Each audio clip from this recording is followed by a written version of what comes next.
안녕하십니까. 자, 이번에 수업하실 내용은 이제 223페이지 공기업인데, 이 공기업은 뭐 간단해요. 나중에 이 공기업 파트는 재무행정론에서 이제 좀 자세하게 나오거든요. 그래서 일단 그냥 정부 조직 형태로 공기업 뭐 이렇게 볼 건데, 의미 정도 아시면 됩니다. 공기업이죠. 이제 공기업의 반대적인 표현은 뭐예요? 사기업이죠. 둘 다 기업이에요. 기업, 장사를 하는 기업인데, 공기업은 공공복리 증진을 목적으로 하는 거고요. 사기업은 사적 이윤 극대화를 목적으로 하는 거죠. 자, 그래서 공기업 개념 정도만. 공기업이란 국가 또는 지방자치단체가 다음에 끊으세요.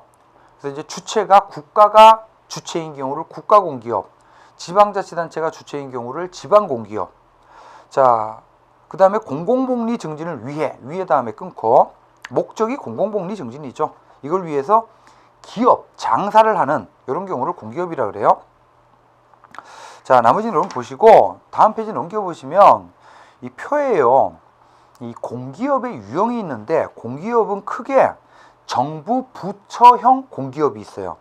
이거를 정부기업이라 그래요. 정부기업 동그라미. 그리고 주식회사형이나 공사형이 있는데, 주식회사형, 공사형을 위로 묶어서 법인형이라고 해두세요. 법인형. 그래서 이제 크게 공기업을 나눠보면 정부 부처형 공기업이 있고 법인형 공기업이 있어요. 독자적인 법인형. 그래서 이제 여러분이 흔히 알고 있는 공기업 있죠. 뭐 한국철도공사, 한국도로공사, 얘네들은 삼성과 같은 독립된 법인 형태의 공기업이에요. 반면 정부 부처 형태의 공기업은, 정부기업은 그 밑에 얘 보세요. 얘. 네 가지 꼭 외우세요.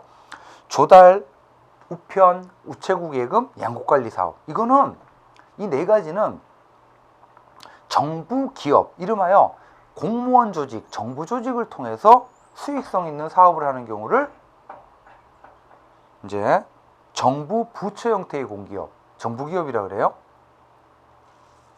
조달, 우편, 우체국 예금, 양국관리. 자, 얘네는 정부 조직이다 보니까, 공무원 조직이다 보니까 법인격이 없어요. 대한민국 정부 그 자체가 법인격을 갖고 있는 존재죠. 행정 조직들은 법인격이 없습니다. 정부 조직에 근거하고, 뭐 재원은 전부 다 정부 예산으로 운영이 되고, 신부는 공무원이죠. 예산회계 보세요. 이들을 규율하는 예산 회계법, 요걸 이제 정부기업 예산법이라 그래요. 정부기업 예산법, 이름 알아두시고. 자, 그 다음 이제 여러분이 흔히 알고 있는 공기업이, 이제 그 과거에는 주식회사형, 공사형 이렇게 나누는데 지금은 의미가 없습니다. 그냥 독립된 법인 형태의 공기업이다, 이렇게 알아두시고, 여기서는요, 예산회계 표에서 밑에서 네 번째, 자, 이들을 규율하는 법 이름이 중요해요. 공공기관 운영에 관한 법률이에요. 공공기관 운영에 관한 법률.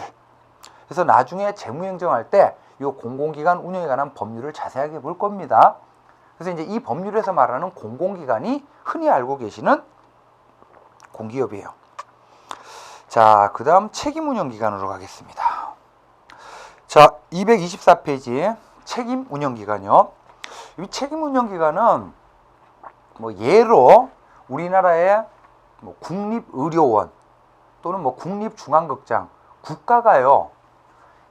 자, 국립의료원은 국가가 운영하는 병원이야.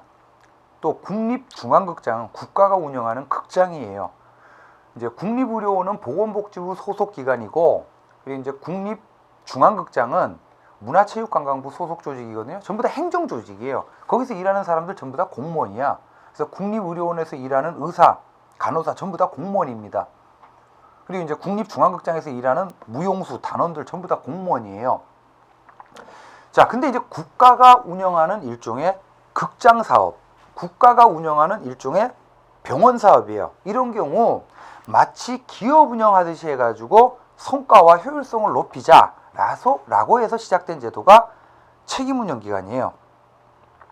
자, 그래서 책임운영기관은 동그라미 1번 NPM의 조직 원리입니다. 체크하시고, 그리고 자, 이 책임운영기관은요, 우리 앞서서 NPM 할 때 잠깐 언급했던 건데, NPM은 정부의 역할과 기능을 로잉하고 스티어링으로 나뉘죠. 로잉은 뭡니까? 집행이나 서비스 전달이에요. 그럼 책임운영기관이 수행하는 업무는 이렇게 병원 서비스 또는 극장 서비스, 이렇게 이제 집행이나 서비스 전달 업무를 담당하는 조직을 따로 떼어내서 집행상의 효율성 주고 재량 주고 대신 결과로 책임지우는 제도. 그래서 동그라미 2번 보시면 뭐 이런 거죠. 뭐 국립재활원이다. 그러면 보건복지부 장관이 신문에다가 국립재활원 원장 채용 공고를 내요. 이렇게 공개 경쟁을 통해서 민간의 전문가를 채용을 해요. 그런 다음에 계약을 체결합니다. 내가 당신한테 국립재활원 운영에 관한 최대한의 자율성 줄 테니까 당신은 전년 대비 매출액 200% 달성, 이렇게 계약을 체결하고 책임 경영을 맡기는 거예요. 그런 다음에 이제 1년 뒤에 성과 평가해가지고 계약서상에 성과 달성했으면 보너스 지급하고, 그렇지 않으면 이제 잘라버리는 거죠. 그래서 동그라미 2번 보시면 기관장은 공개 경쟁을 통해서 계약제로 임용이 되고 소속 부처와 실적 계약을 맺죠. 대신 임무를 수행하는 데 필요한 인사, 예산상의 자율성을 누리고 사업 성과에 대해서 책임을 지는 제도. 이게 책임운영기관입니다. 자, 그래서 이제 오른쪽 페이지 보시면 나머지는 여러분들이 보시고 5번 보세요. 5번. 책임운영기관의 사례.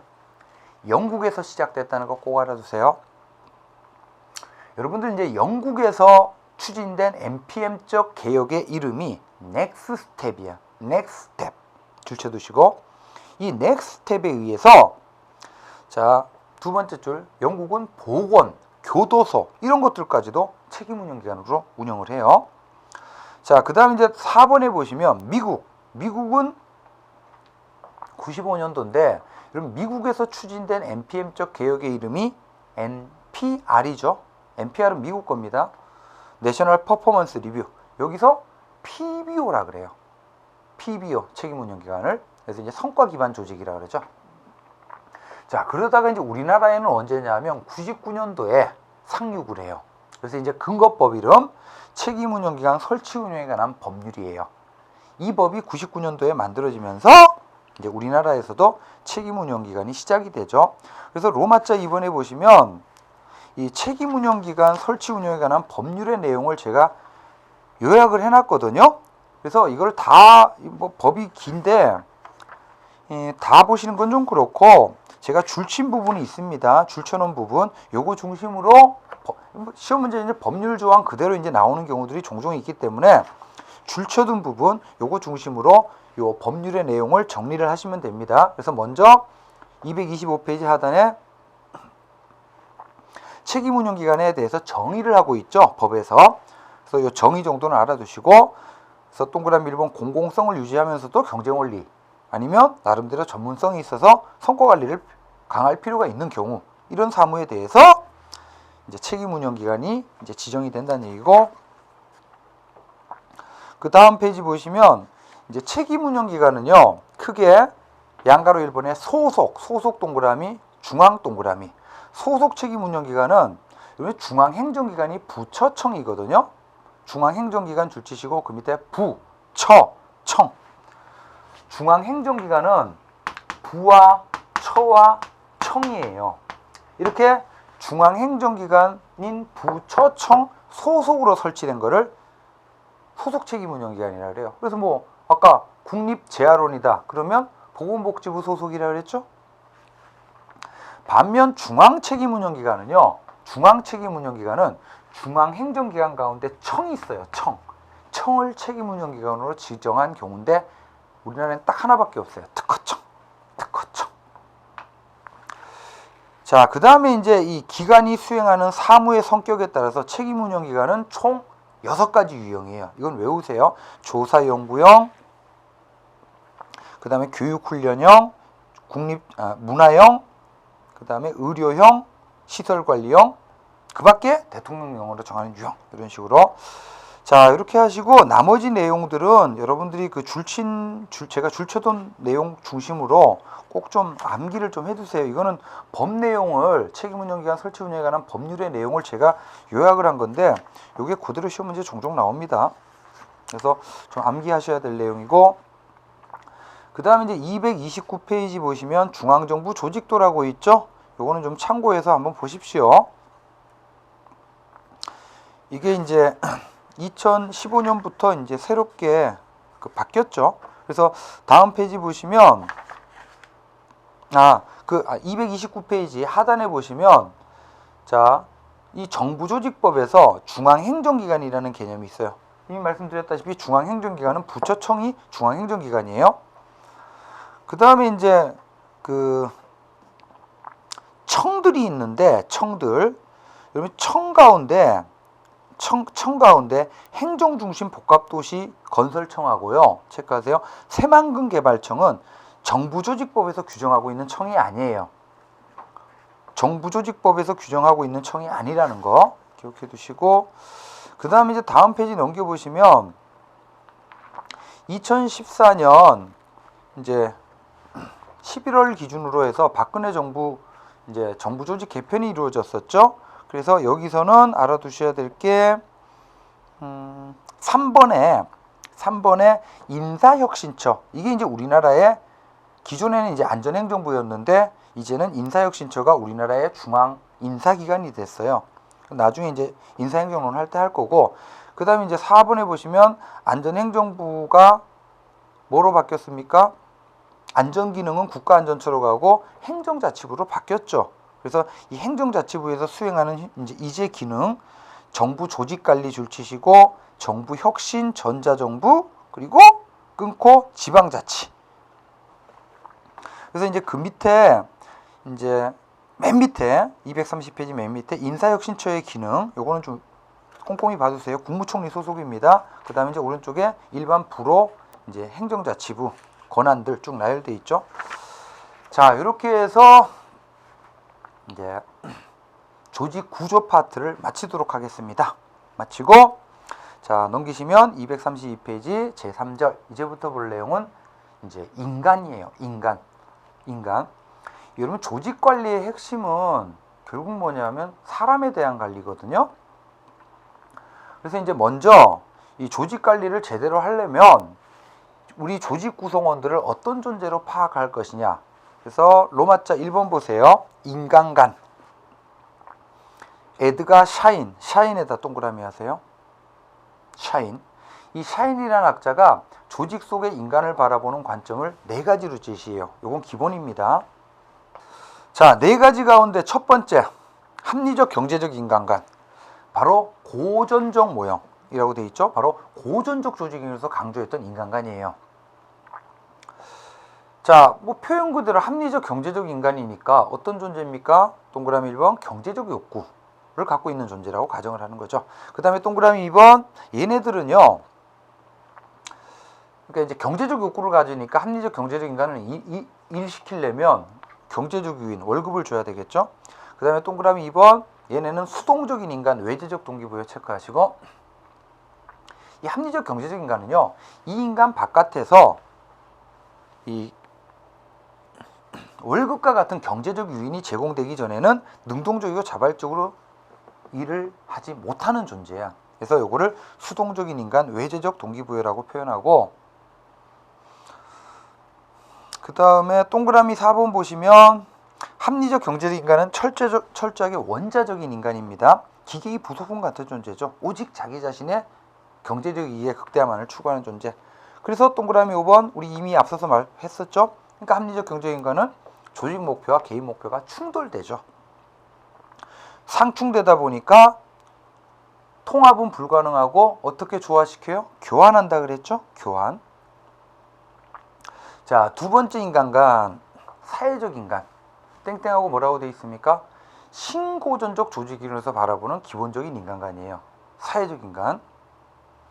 자, 표현 그대로 다른 사람들과의 관계 속에서 애정, 우정 또는 집단의 소속감, 이름하여 사회적 욕구를 갖고 있는 존재예요. 그럼 얘네들 일시키려면 경제적 유인을 제공하는 것이 중요하신 것이 아니라 뭐 한 달에 한 번 회식, 향후에, 동창회 이런 사회적 유인을 제공해야 되겠죠.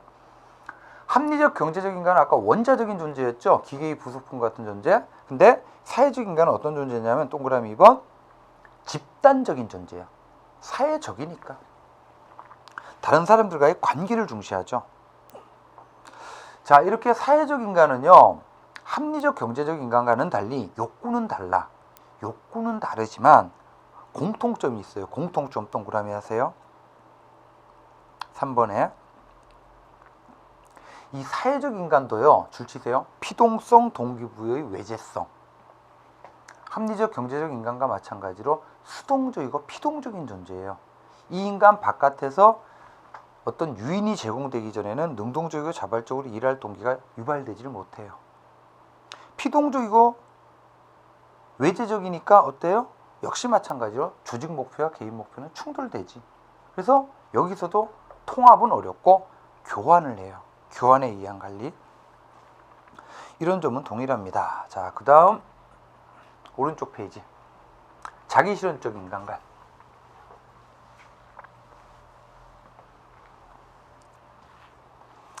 자, 이 자기실현적 인간관, 이거를 성장이론 동그라미 하세요. 성장이론. 이 자기실현적 인간관은요, 조직 구성원을 이런 존재로 봐요. 자, 인간이란 저급의 경제적 욕구도 갖고 있고, 그보다 상위에 있는 사회적 욕구도 갖고 있지만, 최종적으로는 이를 통한 보람, 만족, 이름하여 자기 자신의 자아를 실현하려고 하는 욕구를 추구하는 방향으로 이렇게 성장해 나간다는 거예요. 고급의 자아 실현의 욕구를 추구하는 방향으로 성장. 그래서 성장 이론이에요. 그래서 체크합시다. 동그라미 1번. 자기 실현적 인간과는 단일의 욕구가 아닌 복수의 욕구 체계를 갖고 있다라고 보는 거죠. 앞서 봤던 것들은 전부 다 단일의 욕구만 갖고 있었죠. 그래서 욕구 체계의 획일성을 특징으로 했었는데, 자, 여기서는 복수 욕구 체계가 있다라고 보는 거죠. 그러면서도 체크하세요. 고급의 인간 속성을 강조합니다. 그러면 자기실현적 인간과는, 자기실현적 인간 욕구는, 자, 이걸 추구하게 되면 어때요? 인간이 능동적인 거죠. 그러니까 이를 통한 보람, 만족, 이걸 추구한다는 얘기죠. 능동적인 거고 내재적으로 동기 유발이 이루어지고, 이렇게 하면 조직의 목표 달성을 위해서 일하는 것 자체가 자아 실현이 돼버리죠. 통합이 돼버리는 거죠. 그래서 통합형 관리입니다. 자, 마지막 인간관, 복잡한 인간관. 복잡한 인간관은 앞서 봤던 세 가지 인간관이 그냥 혼합되어 있다는 얘기예요. 혼합되어 있다는 얘기지. 그래서 동그라미 2번 보시면 사람은 다양한 욕구와 잠재력을 가졌고, 그 발현이 어떤 때는 자아실현, 어떤 때는 합리적 욕구, 이런 식으로 때와 장소에 따라 달라지고 새로운 욕구까지도 배울 수 있는 복잡한 존재. 동그라미. 그리고 복잡성의 양태가 사람마다 다 다르다 이거야. 자, 그러면 우리 조직 구성원을 복잡한 인간으로 본다면 어떤 조직 관리를 해야 돼요? 인간에 대한 통합적 관점을 갖고 그때그때 지배적인 욕구가 무엇인지를 파악해서 그걸 충족시켜주는 상황 적응적 관리를 해야 되겠죠. 자, 그래서 이제 에드가 샤인이라는 학자가 조직 속의 인간을 바라보는 관점을 크게 네 가지로 봅니다. 그래서 합리적 경제적 인간은 고전적 조직 이론의 관점이고, 사회적 인간은 신고전적 조직 이론의 관점이죠. 이제 현대 조직 이론은 기본적으로 이제 자기 실현적 인간관이나 아니면 복잡한 인간으로 봐요. 자, 그 다음에 이제 233페이지 밑에 있는 성격형이 있는데, 이 성격형은 시험 문제 안 나옵니다. 그래서 참고로 그냥 한번 봐두시고, 자, 한 번도 나온 적이 없어요, 성격형은. 자, 234페이지 봅시다. 자, 이렇게 이제 조직 속의 인간을 연구하는 이유는요, 뭘 위해서냐 하면, 이게 중요합니다. 동기부여 때문이에요. 동기부여. 그래서 이제 동기부여, 뜻은 이런 거죠. 조직 구성원들로 하여금 조직의 목표 달성에 기여하는 행동을 하도록 유발을 시켜야 돼. 그리고 방향을 잡아주고, 그러한 목표 달성에 기여하는 행동을 지속시켜주는 일련의 과정을 동기부여라 그래요. 그래서 이제 동기부여가 중요하다 보니까 이 동기부여를 연구하는 이론들이 나오거든요. 이론. 동기부여 이론이라 그러는데, 이 동기부여 이론은 크게 두 가지입니다. 첫 번째가 내용 이론이 있고요. 내용 이론. 두 번째가 과정 이론이 있어요. 이건 중요해요. 자, 내용 이론은 동기 유발의 근본적인 요인의 내용이 뭐냐 이거야. 이거를 연구해요. 그래서 내용 이론은 인간으로 하여금 동기를 유발하는 근본적인 요인의 내용은 바로 사람이라면 전부 다 뭘 갖고 있어요? 욕구를 갖고 있죠? 그래서 바로 내용이 바로 욕구다라는 거야. 그래서 이제 인간의 욕구에 대해서 체계적으로 분석을 해요. 내용 이론은.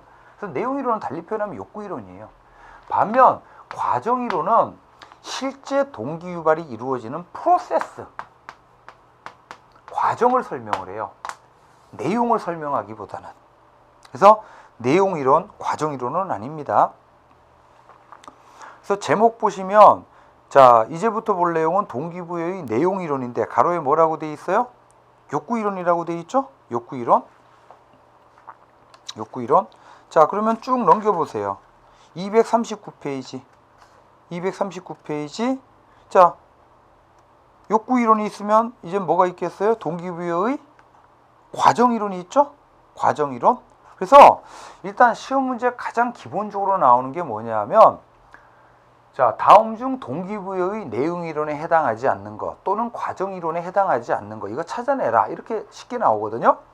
그래서 일단 234페이지 봅시다. 일단 좀 스크린을 좀 하시고요. 동기부여의 내용 이론은 달리 표현하면 욕구 이론이에요. 자, 여기서부터 학자들이 많이 나와요.